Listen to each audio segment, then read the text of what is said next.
Welcome in. Thanks for joining us for the WHHI Daily News, where we strive to bring you more Lowcountry news more often. I'm Bob Stevens.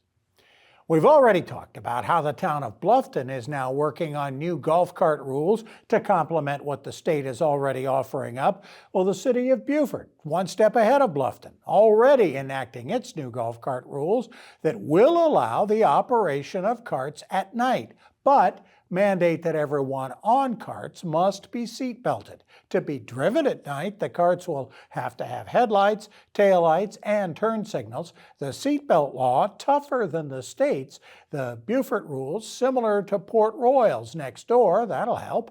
Beaufort golf carts still cannot operate on roads with speed limits over 35 miles an hour and still have to have a Beaufort City decal and be registered with the state. We unfortunately talk too often about murders in the Lowcountry. This one of the most unfortunate. 82-year-old Harriet Recker of Sun City's been arrested for shooting and killing her 81-year-old husband inside the Preston Health Center in the Cypress Assisted Living Facility in Hilton Head Plantation. Investigators have not yet released a motive. You can fill in the blanks. We're seeing it play out in Texas and California and Missouri. Could mid-decade congressional redistricting happen in South Carolina, even with only one Democratic represented district?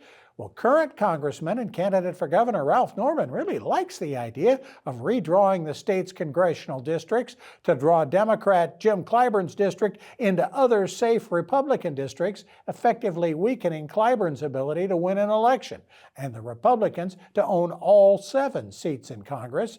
It is doable on paper, though most state legislative leaders are cool to the idea for now. The 2020 maps that drew many black voters into Clyburn's district and made the 1st congressional district more Republican is still tied up in the courts. If you're lucky enough to get to retire soon, or if you're already there, the personal finance website Go Banking Rates has just released a report showing how long $1 million of retirement savings would last. Though the research doesn't say if future Social Security payments figure into those numbers. In South Carolina, the website estimates that $1 million would last nearly 19 years, not as long as the 24.5 years it would last in West Virginia or the 23 years it would last in Mississippi or Arkansas, but at least longer than the 7.5 years it will last in Hawaii or the 9 years until $1 million would run out in California.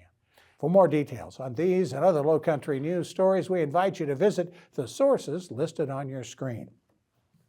Plenty still to come on the WHHI Daily News, including a huge grant to help folks from the Wexford Foundation. They're really assisting those who need it here in the Lowcountry. We'll also update you on last weekend's high school football and maybe take a peek ahead to this weekend. It's all coming up on the WHHI Daily News.